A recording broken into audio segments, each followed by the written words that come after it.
गांव में एक प्रसिद्ध बिरयानी वाला था जिसका नाम रामू था।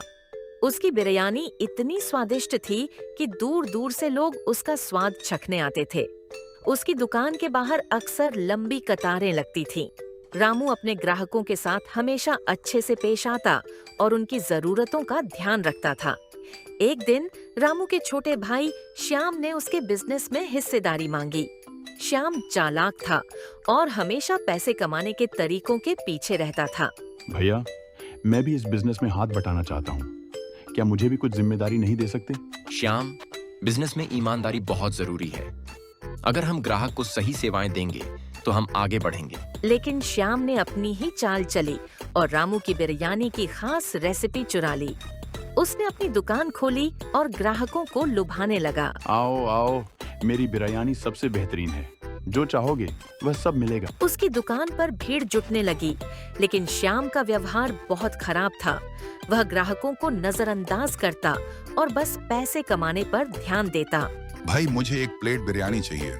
अभी तो देखो, लाइन में खड़े रहो, जल्दी करो। रामू ने जब देखा कि श्याम की दुकान चल रही है तो उसने सोचा कि वह अपनी दुकान पर और मेहनत करेगा। उसने अपने छोटे से ठेले को सजाया और अपने ग्राहकों का स्वागत करने लगा। नमस्ते भाई, कैसे हैं? आज हमारी खास बिरयानी ट्राई कीजिए। इसमें प्यार से बनाई गई हर सामग्री है। धीरे धीरे लोग श्याम की दुकान से दूर होने लगे और रामू की ओर आकर्षित होने लगे।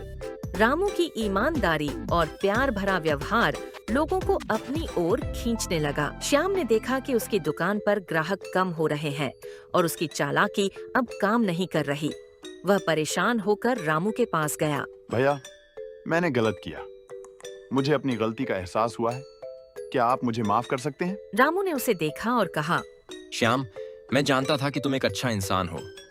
तुम्हारी गलती तो हो गई, लेकिन क्या तुम समझते हो कि हमें कैसे मिलकर काम करना चाहिए? हाँ, मैं समझता हूँ। मुझे सच्ची दोस्ती और मेहनत का महत्व समझ में आया है। क्या हम फिर से एक साथ काम कर सकते हैं? बिल्कुल। अगर हम मिलकर काम करें तो हम दोनों का बिजनेस और बढ़ सकता है। ग्राहकों का दिल जीतने के लिए हमें ईमानदारी से काम करना होगा। अब दोनों भाइयों ने मिलकर दुकान चलाई। रामू ने श्याम को सिखाया कि कैसे ग्राहकों के साथ अच्छा व्यवहार करना चाहिए। देखो, ग्राहक हमारे भगवान हैं। हमें उनकी जरूरतों का ध्यान रखना चाहिए। अगर हम उन्हें खुश करेंगे तो वे लौट कर आएंगे। हाँ भैया, मैं समझ गया। अब से मैं भी ग्राहकों के साथ अच्छा व्यवहार करूंगा। धीरे धीरे उनकी दुकान मशहूर हो गई और दोनों भाई खुश रहने लगे। वे मिलकर बिरयानी बनाने लगे और उनकी बिरयानी की खुशबू दूर दूर तक फैल गई।